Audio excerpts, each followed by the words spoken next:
प्रधानमंत्री नरेंद्र मोदी ने बिहार में नालंदा यूनिवर्सिटी के नव स्थापित परिसर का इनॉग्रेशन किया। 2006 में प्रेसिडेंट एपीजे अब्दुल कलाम ने बिहार विधानमंडल के जॉइंट सेशन को एड्रेस करते हुए नालंदा विश्वविद्यालय को रिवाइविंग करने का प्रस्ताव रखा था।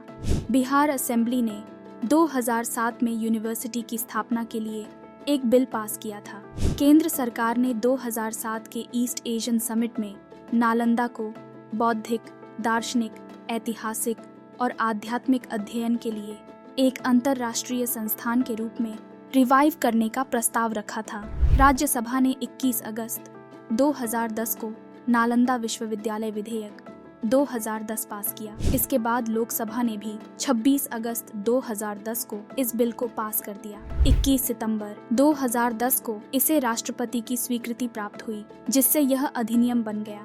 यूनिवर्सिटी की आधिकारिक स्थापना 25 नवंबर 2010 को अधिनियम के कार्यान्वयन पर हुई थी। सितंबर 2014 छात्रों का पहला बैच में नामांकित हुआ। राजगीर स्थित इंटरनेशनल कन्वेंशन सेंटर शुरू में इसका टेम्परेरी हेडक्वार्टर था। इकोनॉमिक टाइम्स के अनुसार यूनिवर्सिटी का कंस्ट्रक्शन 2017 में शुरू हुआ था। ऑस्ट्रेलिया, बांग्लादेश, भूटान, चीन, Indonesia, Myanmar, New Zealand, Sri Lanka, Thailand सहित कुल 17 देशों ने इसके सपोर्ट में एक समझौते पर साइन किया है। यह यूनिवर्सिटी प्राचीन नालंदा विश्वविद्यालय परिसर से 20 किलोमीटर से भी कम दूरी पर स्थित है, जिसे 2016 में एक हेरिटेज साइट डिक्लेयर किया गया था। इस यूनिवर्सिटी का design popular architect Padma Vibhushan बीवी दोशी द्वारा किया गया था। विश्वविद्यालय Hindu studies, Buddhist studies, comparative religion, ecological और एनवायरमेंटल स्टडीज में कई कोर्सेज ऑफर करता है। विश्वविद्यालय में कई सुविधाएं हैं, जिनमें एक फैकल्टी क्लब, स्पोर्ट्स कॉम्प्लेक्स, एक इंटरनेशनल सेंटर और 1-2 सीटों वाला एम्फी थिएटर शामिल है। लेकिन क्या आप प्राचीन नालंदा विश्वविद्यालय के बारे में जानते हैं?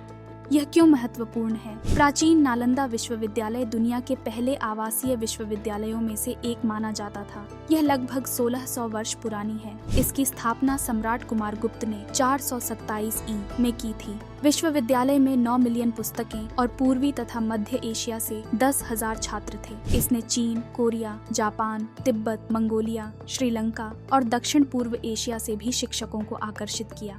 यहाँ धर्मगंज के नाम से मशहूर इस लाइब्रेरी में फिलॉसफी, रिलीजन, एस्ट्रोनॉमी और मेडिसिन से जुड़ी किताबें थीं। इसे प्राचीन दुनिया के सबसे बड़े पुस्तकालयों में से एक माना जाता था। एक तिब्बती विद्वान ने बताया कि इसके 3 पुस्तकालय भवनों में से एक 9 मंजिला इमारत थी। दलाई लामा ने स्वयं एक बार कहा था, हमारे पास जो भी बौद्ध ज्ञान है उसका स्रोत नालंदा है। ऐसा कहा जाता है कि नागार्जुन, आर्यदेव, वसुबंधु और धर्मपाल जैसे गणमान्य लोगों ने इस विश्वविद्यालय में अध्यापन कार्य किया था।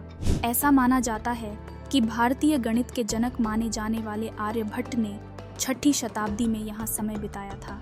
5वीं शताब्दी में मिहिर कुल के नेतृत्व में हूणों ने इस पर हमला किया था और 8वीं शताब्दी में बंगाल के गौड़ राजा के आक्रमण से भी इसे भारी क्षति पहुंची थी। अंततः 12वीं शताब्दी में आक्रमणकारियों ने इसे जला दिया। विश्वविद्यालय को Turk Afghan military general Bakhtiyar Khilji के नेतृत्व वाली सेना ने नष्ट कर दिया था। कहा जाता है कि उन्होंने जो आग लगाई थी वह 3 महीने तक जलती रही। नालंदा के खंडहरों को 19वीं शताब्दी में ब्रिटिश आर्कियोलॉजिस्ट द्वारा रिडिस्कवर किया गया।